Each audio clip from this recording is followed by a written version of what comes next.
Okay, just a quick overview of what I'm doing with this Tomahawk project. I got a couple more I can cut out, but I'm stuck on the handle material thing. Yeah, duh. I mean, obvious. So the first one, let's go over. The first one was this one, and the only pieces of wood I had that were long enough to cover something this size was oak from a pallet that had been sitting on the shop for a long time. So I figured it was seasoned and everything, and I really didn't take a whole lot of time kind of prepping it, but I glued it, epoxied on there, and it shrunk up. I mean, it's like it shrunk up, and I used 5-minute epoxy. I mean, it's just,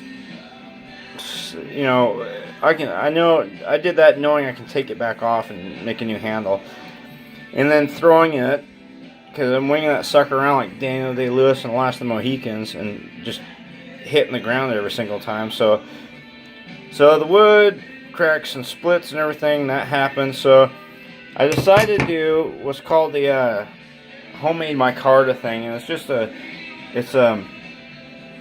you get a material. It could be anything, old pants or cloth, anything that's cotton, or probably anything. I have burlap. Use some burlap bags and use this stuff. And what that does is it can make a handle material that is like that. Okay, pretty solid. It won't chip. It'll dent. It'll get dings in it, but it won't chip. It won't chip like the oak wood or probably any other wood. So I made the first one, and yeah, it looked pretty good. And I flipped it over, and it's got this big gaping hole in it. And so there's an air inclusion or something. I don't know what happened there, but there's not even resin in it. It's just a big air pocket. Hopefully there's a section long enough here I can like cut it out and use it for like knife scales or something.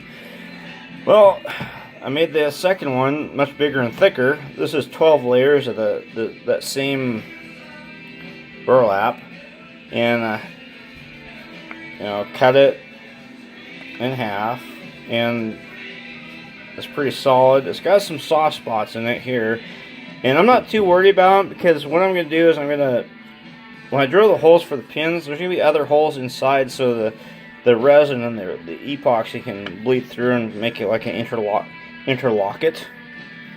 So the resin, this is going to work, and I have enough to make 2 more of these. One of these is going to the guy that gave me the steel to begin with, and then I'll see if I can, anybody wants to throw some money this way and pay for one. But it's going to be a couple more weeks, because I like to drink, and Mr. No Thumbs just tumble off the GP100. What a pussy.